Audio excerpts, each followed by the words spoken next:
नमस्कार दोस्तों, बहुत बहुत स्वागत है आप लोगों का सिंपल एजुकेशन में। दोस्तों, आज की इस वीडियो में हम लोग बात करेंगे कक्षा 10 की सामाजिक विज्ञान की वर्कशीट के बारे में। यह वर्कशीट भूगोल की पाठ्यपुस्तक से ली गई है और कृषि के बारे में हमें बताती है। कृषि के बारे में यह दोस्तों दूसरी वीडियो है। पहले वाली वीडियो यदि आपने नहीं देखी है तो आप उस वीडियो को ज़रूर देखिएगा। उस वीडियो का लिंक मैं इस वीडियो के डिस्क्रिप्शन बॉक्स में अपलोड कर दूंगा, ताकि वीडियो को देखने में, आपको ढूंढने में आपको किसी भी प्रकार की मशक्क़त ना करनी पड़े। तो चलिए दोस्तों, बिना वक्त ज़ाया किए हुए हम लोग आरंभ करते हैं अपनी आज की इस वीडियो में कृषि का अध्ययन। सबसे पहले हम देखेंगे कि कृषि के बारे में हमें इस वर्कशीट में क्या जानकारी दी गई है, और उसके बाद जो प्रश्न हमारे सामने रखे गए हैं इस वर्कशीट में एक एक करके हम उनके जवाबों को लिखना जानेंगे। दोस्तों, चित्र में आप देख सकते हैं कि दो किसान पानी में कुछ काम कर रहे हैं। ये दरअसल चावल को उगा रहे हैं, और चावल की खेती जिस प्रकार से की जाती है उसे धान का रोपण कहा जाता है। इसके बारे में हम आगे बात करेंगे। मिट्टी, जलवायु और खेती करने के तरीकों में अंतर के कारण देश में अलग अलग क्षेत्रों में खाद्य एवं अखाद्य फसलें उगाई जाती हैं। खाद्य फसलें उन फसलों को कहा जाता है जो खाने के लिए उगाई जाती हैं, जैसे गेहूं और चावल, और अखाद्य फसलें उन्हें कहा जाता है जो व्यापार करने के लिए उगाई जाती है, जैसे कपास, जूट इत्यादि। भारत में उगाई जाने वाली मुख्य फसलों में गेहूं, चावल, कपास, मक्का आदि प्रमुख हैं। भारत की प्रमुख फसलों के संदर्भ में नीचे तालिका में जानकारी प्रदान की गई है। तो दोस्तों, हमें एक चार्ट दी गई है यहाँ पे, जिसमें फसल, उनको उगाई जाने वाली मिट्टी, तापमान और किन क्षेत्रों में उगाई जाती है, जैसे बिंदुओं पर प्रकाश डाला गया है। सबसे पहले है गेहूँ। इसको उगाने के लिए हमें 10 से 25 डिग्री सेल्सियस तक तापमान की आवश्यकता होती है, और यह मुख्य रूप से एक रबी फसल है। जलोढ़ मृदा में इसकी खेती अच्छी तरीके से की जा सकती है, और इसके लिए 50 से 75 सेंटीमीटर तक वार्षिक वर्षा की आवश्यकता होती है। ये जिस प्रकार की जलवायु में उगाई जाती है उसे उष्ण व उपोष्ण जलवायु कहा जाता है। दोस्तों, ये मुख्य रूप से पंजाब, हरियाणा, उत्तर प्रदेश, मध्य प्रदेश, बिहार और राजस्थान में उगाई जाती है। इसके अलावा चावल की यदि बात करें तो चावल को उगाने के लिए 25 डिग्री सेल्सियस से अधिक तापमान की आवश्यकता होती है, और यह मुख्य रूप से एक खरीफ फसल है। ये जलोढ़ मृदा में अच्छी तरह उगाई जा सकती है, और इसको उगाने के लिए 100 सेंटीमीटर से अधिक वार्षिक वर्षा की आवश्यकता होती है, और उष्णीय जलवायु में ये बेहतर तरीके से उगाई जाती है।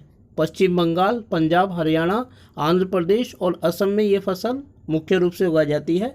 कपास की यदि बात करें तो कपास को उगाने के लिए 30 डिग्री सेल्सियस तापमान की आवश्यकता होती है, और यह एक खरीफ फसल है। काली मिट्टी और जलोढ़ मिट्टी में इसे बहुत अच्छी तरीके से उगाया जा सकता है। काली मिट्टी को कपास के लिए बेहतरीन माना जाता है, इसीलिए काली मिट्टी को अक्सर कपास मृदा भी कहा जाता है। इसको उगाने के लिए 50 से 100 सेंटीमीटर तक वार्षिक वर्षा की आवश्यकता होती है, और उष्ण व उपोष्ण दोनों ही मौसमों में ये उगाई जा सकती है। यह मुख्य रूप से महाराष्ट्र, गुजरात, मध्य प्रदेश, हरियाणा और पंजाब में उगाई जाती है। इसके अलावा लास्ट जो है वो मक्का है। मक्का को उगाने के लिए 21 से 27 डिग्री टेम्परेचर की आवश्यकता होती है, और यह भी एक खरीफ फसल है। जलोढ़ मृदा में ये बेहतर तरीके से उगाई जा सकती है। 50 से 100 सेंटीमीटर इसके लिए वार्षिक वर्षा की आवश्यकता है, और विभिन्न प्रकार की जलवायु के उत्पादन में इसका जो उपयोग है या उत्पादन है वो संभव है। भारत में कर्नाटक, उत्तर प्रदेश, बिहार और मध्य प्रदेश में यह उगाई जाती है। तो दोस्तों, ये थी आपकी वर्कशीट। अब इसमें जो 3 सवाल हमारे सामने दिए गए हैं, एक एक करके हम उन सवालों के जवाबों को लिखना जानेंगे। दोस्तों, पहला सवाल है कि भारत की किसी एक रबी फसल पर नोट लिखिए, और इसके जवाब को हम इस तरीके से लिख सकते हैं कि गेहूं भारत की एक महत्वपूर्ण रबी फसल है। रबी से अभिप्राय उन फसलों से है जो शीत ऋतु में अक्टूबर से नवंबर में बोई जाती हैं, तथा ग्रीष्म ऋतु में अप्रैल से जून के बीच काटी जाती हैं। गेहूं की यदि बात की जाए तो इसे रबी ऋतु में रखा जाता है। इसकी खेती जलोढ़ मृदा में बेहतर तरीके से की जा सकती है, और इसको उगाने के लिए वार्षिक वर्षा 50 से लेकर 75 सेंटीमीटर की आवश्यकता होती है। यह पंजाब, हरियाणा, उत्तर प्रदेश, राजस्थान आदि में उगाई जाती है। भारत में हरित क्रांति के दौरान गेहूं के उत्पादन में आशातीत वृद्धि हुई। दूसरा सवाल जो है वो है, भारत को कि किसी एक खरीफ फसल पर नोट लिखिए। और इसके जवाब को हम इस तरीके से लिख सकते हैं कि खरीफ फसलें जून जुलाई में बोई जाती हैं तथा सितंबर से अक्टूबर में काटी जाती हैं। चावल या धान भारत की एक महत्वपूर्ण खरीफ फसल है। यह जलोढ़ मृदा में बेहतर तरीके से उगाई जा सकती है।